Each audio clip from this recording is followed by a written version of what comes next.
Nire kasuan adibidez, ni 2011 urtean hasi nintzen sare sozialen munduen, orduan aizien esango dugu pixkat sare sozialak jaiotzen, orduan hasi ginen ikusten nola hor beste mundu bat zegoen ez, eta nina uzken 2011 urtean 11 urte. Iban Garzia, zu ezagutzen zaitugu youtuberra zarelako, etxe honetan ere ikusi zaitugu, komunikabideetan, eta beti zure alderik aurpegirik alaiena ikusten dugu, ez? Baina zure bizitzako momentu batean egin zizuten ikustea, bizitzea, zein den ziberbullyingaren aurpegirik latzena.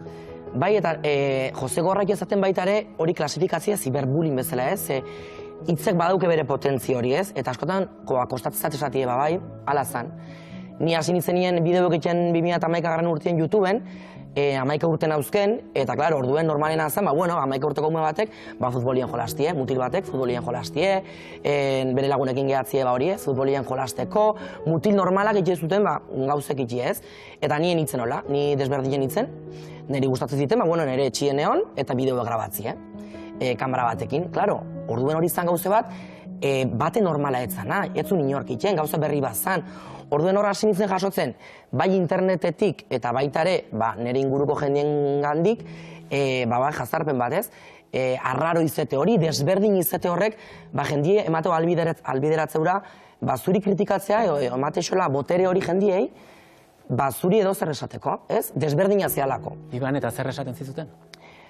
Niri friki, hotzek esiben asko, baita ere kritikatzen ziren, ni mutile gustatzeatik eta beti eukizenetelako, esaten bezala pluma moduko hori ez, marikon, ez dakiz zer, eta nik orduen ez nakin zertzan marikoi izeti, Eta niri kritikatzen ziren, marikoi izateatik nik jakin gabe zertzan hori, ez?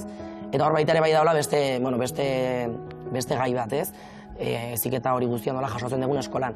Baina nik jasotzen ikun iruzkin horiek guztisek, nik askotan inekin zertzien. Kritika horien aurrean ze pasatzen zen zure burutik? Nik intentatzen duen danatik paso ikie. 5 kanal baino gehiago ditu YouTubeen, dana borra guitzen itun. Endulako nahi jendiek ikustie, ni zertan egin YouTubeen. Nire inguruko jendiek ikustezunien, ni kanal banaukela, niri molestatzen zin, jendiek hori ikustie, jendiek horregatik parre ikie. Zazkenien zanik gauza bat, niri gustatzen zaten ikie. Nik etorkizun baten nahi nun, YouTuberra izen. Eta niri molestatzen zin, jendiek, zatik ikiet parre, benetan niri gustatzen zaten hori ikien nahizelako, ez? Eta borratzen ditun kanalak, 5 kanal borra unitxun, eta beste bat sortun beste izen batekin. Inguruko jendiek ez konturatzeko beste kanal banaukela.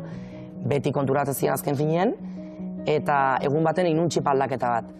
Esan, iruzkin hoxek jarraituko beti iristen. Ze jendiek inbiri asko dauke.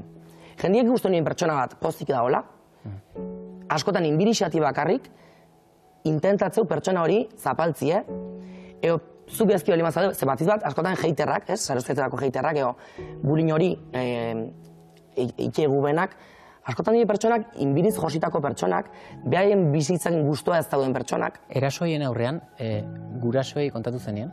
Ez. Zenik enitzen atrebiu esatea YouTubea bideo gizotzen itula, ze, klaro, nik jasotzen nun kritika hori guztia, etxetik kanpo edo eskolan inguruko jendiekin, esaten nun igual ez da ondo ez, itxaien ezen hau. Eta bildurren batezi, gurasoei esatie, ze orduen ez zagon ondo ikusite, YouTubea bideo gizotzie, eta nien ez errezan. Eta, klaro, nik jasotzen nun hori guztixe, nik gordetzen nun ere barruen, inorri ez errezan gabe. Iban, laguntza psikologikoa behar izan duzu, uste hau ganditzeko, edo lanketa psikologiko bat egin behar izan duzu? Behar izan ez lanketa psikologikoa ni neuk. Urte askokin, ze, lehen urtien jo nintzen psikologon gana, baina beste asunto batzungatik, baina izen die 5-6 urte, nun ni nire buruen ganako konfiantza oso garrantzitsua lortu dut, eta ni sare sozialai eskertze iso bet asko, ze ni gaur eguna izena naiz sare sozialen gatik.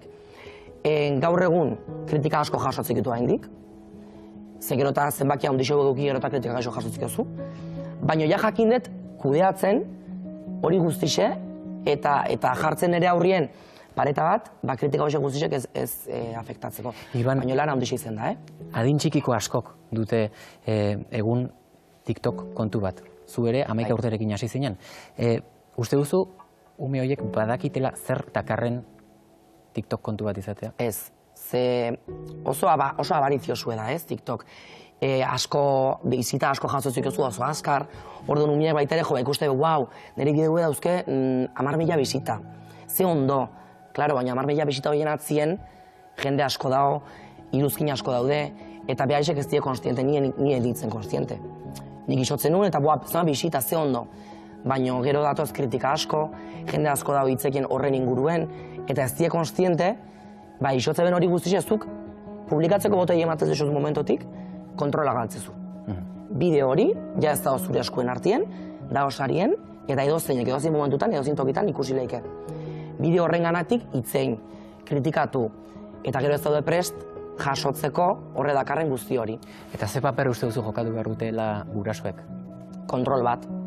Kontrola bai gurasuek eta bai eskolan baitare. Erakutsi nola bideo hori zure mobiletik, WhatsAppetik bidali, TikTokera igo, interneta igotezu momentutik, kontrola galtzezu. Eta zu kontrola galtze bali madezu, hor ja arazo badao, ze adin txikiku ezea, eta baimena askatu bertixozu zure gurasoi azteko. Baina bai etxetik eta eskolatik jaso berko luketela, eziketa bat nik jasoen unan ere denboran.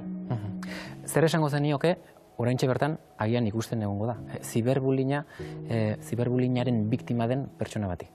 Laguntza eskatzeko, inolako dudagabe, eskolan, irakasliei, gurasuei, edo psikologo batena jun, terapia jun, ze laguntza eskatzie da, nik enun gauza bat, baina asko damutzen naiz, laguntza enulako eskatu, ze pixu hori guztia zu jasotzie adin horrekin oso gogorra da. Orduen eskatu laguntza inolako arazo gabe, ez lotxatu, ez bildurtu, eta laguntza eskatze hortan dao gakue aurrea jarraitu eta hori superatzeko.